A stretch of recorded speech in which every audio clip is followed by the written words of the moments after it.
गौरवशाली इतिहास रहा है हमारी भारतीय सेना का, चाहे वो हमारी थल सेना हो, वायु सेना हो या फिर हमारी नौसेना। आज 75th इंडियन आर्मी डे पर पूरा देश की थल सेना की वीरता, शौर्य, अदम्य साहस और कुर्बानी और पराक्रम को याद कर रहा है। आज 75th इंडियन आर्मी डे पर हमारे साथ हैं सेवानिवृत्त लेफ्टिनेंट जनरल असित मिस्त्री जी, परम विशिष्ट सेवा मेडल, अति विशिष्ट सेवा मेडल, सेना मेडल, विशिष्ट सेवा मेडल से सम्मानित। जय हिंद सर, आपका बहुत बहुत स्वागत है टीएनएन में। थैंक यू बीना जी, आपको भी 75वें सेना दिवस के मौके पर मेरी हार्दिक शुभकामनाएं। सर, सबसे पहला मेरा आपसे सवाल ये है कि आपका 4 दशक का मिलिट्री करियर रह चुका है और इस सेना दिवस पर आपसे जानना चाहूंगी इतिहास, उद्देश्य, महत्व इस महत्वपूर्ण दिन का।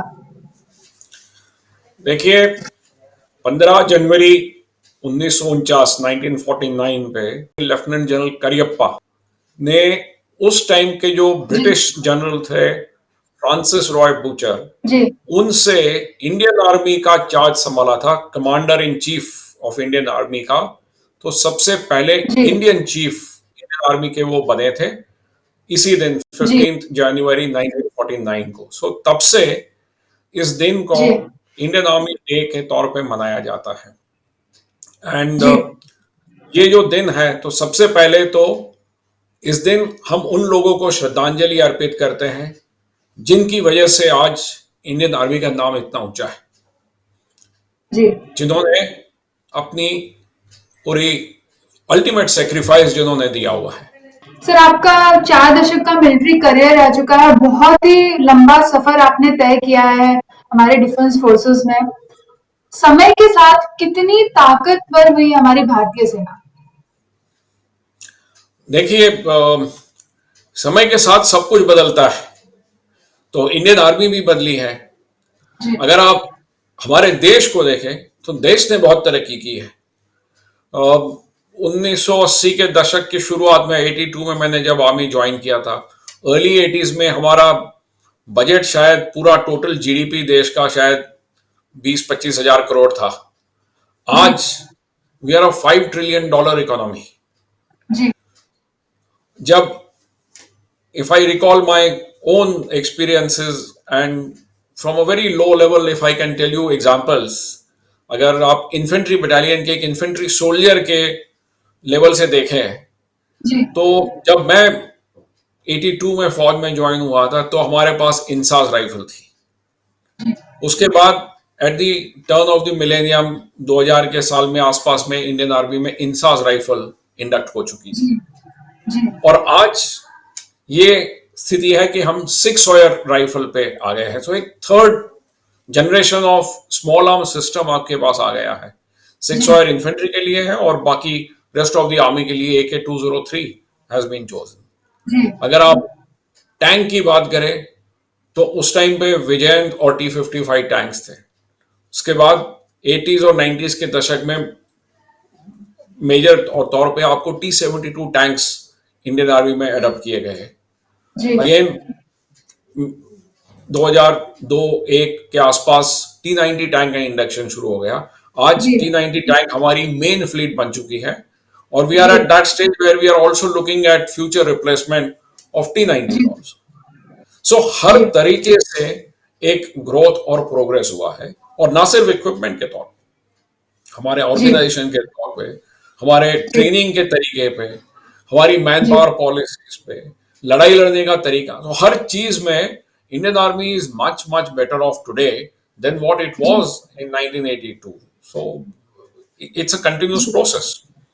जी सर, बदलते समय के अनुसार सेना का आधुनिकीकरण, सेना में आधुनिकीकरण कितना जरूरी होता है?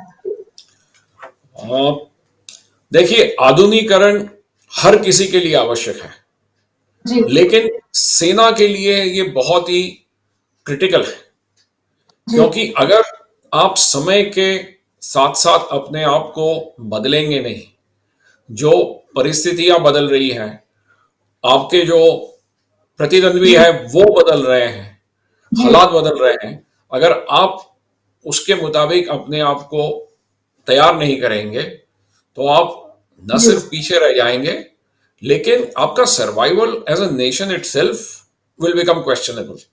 जी और मुझे ज्यादा दूर जाने की जरूरत नहीं है। अगर आप अफगानिस्तान का मसला देखें, जी पिछले साल की 2021 की बात है, जी 10 दिन के अंदर पूरे हालात बदल गए और एक आर्मी जो उनकी बनी थी वो बिल्कुल गायब हो गई और पूरे जी देश का हालत चेंज हो गया। उसी मुताबिक जी आप रशिया यूक्रेन वॉर पे देखें, तो अगर जी आपकी आर्मी या आर्म फोर्सेस जी अलग अलग परिस्थितियों के मुताबिक तैयार नहीं करते हैं तो मॉडर्नाइजेशन के बिना आप पीछे रह जाएंगे, और जी पीछे रह जाएंगे कि यहाँ की तक कि देश का survival itself will become questionable. बहुत सारे दुश्मन देश ताक लगा के बैठे रहते हैं भारत पर, नजर गड़ा के बैठे रहते हैं। और भारत जो है वो 5 लड़ाइयां भी लड़ चुका है। सपोज अगर आज के समीकरण को देखते हुए अगर लड़ाई छिड़ती है, तो आप किस तरीके से, आपकी क्या रणनीति होगी, सेना किस तरीके से उसे टैकल कर पा सकती है? क्या रणनीति होगी, ये हालात और मौके के ऊपर जी निर्भर होगा।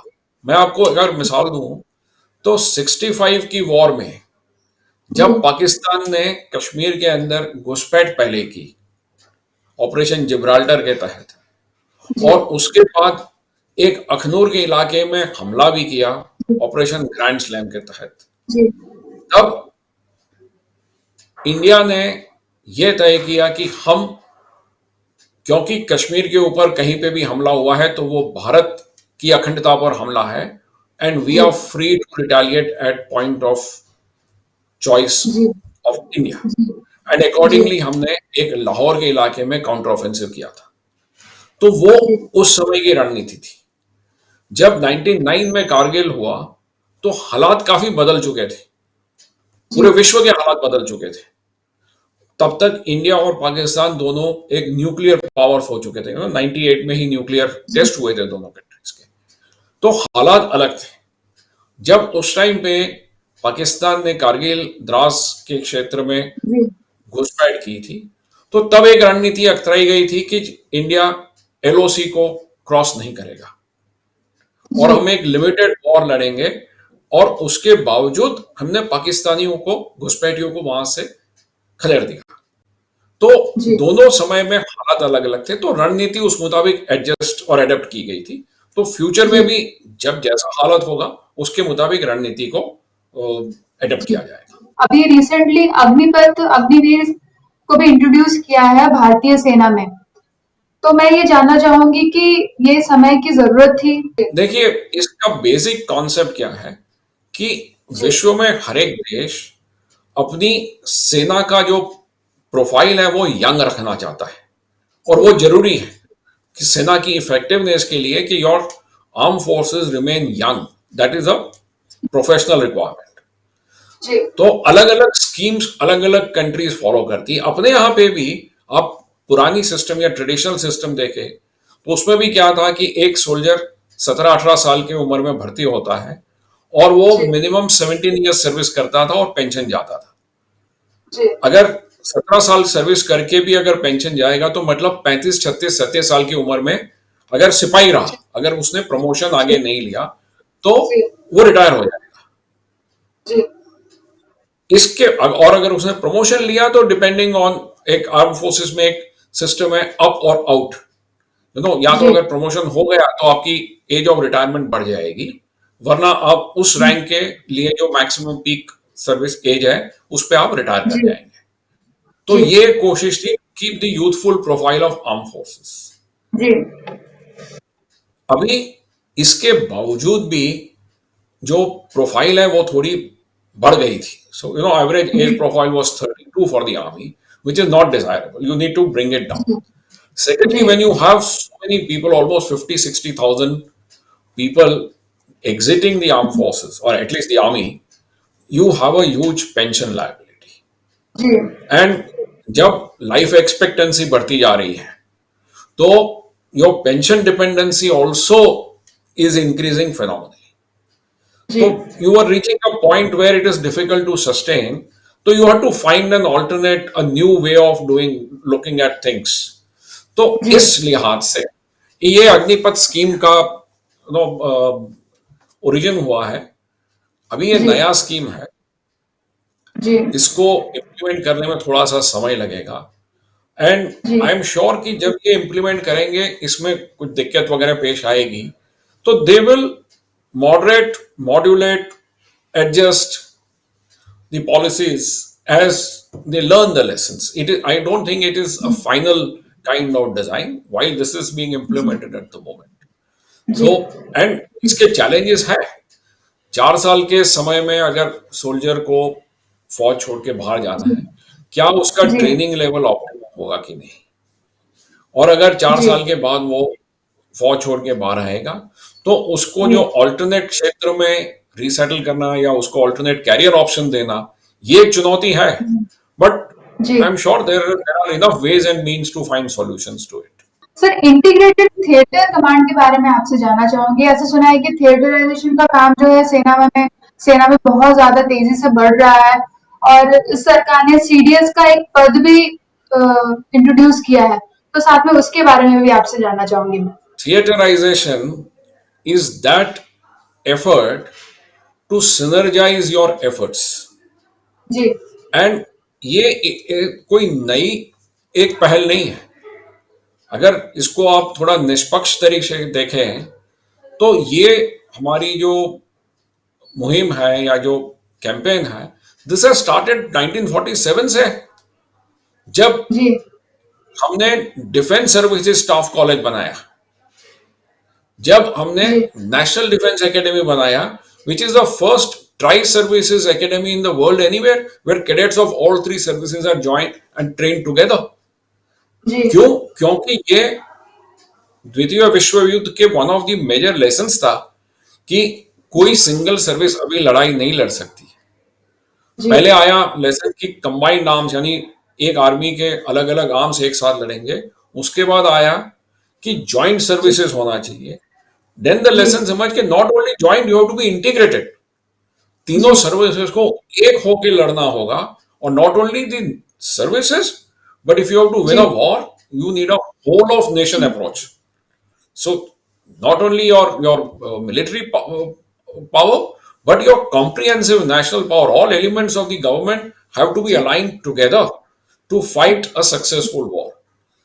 तो जी अगर लड़ाई आपने एक साथ लड़नी है, तो ट्रेनिंग भी एक साथ करनी पड़ेगी, जी लड़ाई बिल्कुल की प्लानिंग भी एक साथ करनी पड़ेगी, और ये जी तभी होगा अगर आप अपने ऑर्गेनाइजेशंस जो है वो इंटीग्रेट करना शुरू कर दें। कॉम्बैट रोल में महिलाओं को कहाँ देखते हैं आप? At the beginning of 1990s हमने विमेन ऑफिसर्स का इंडक्शन सर्विसेज में शुरू किया।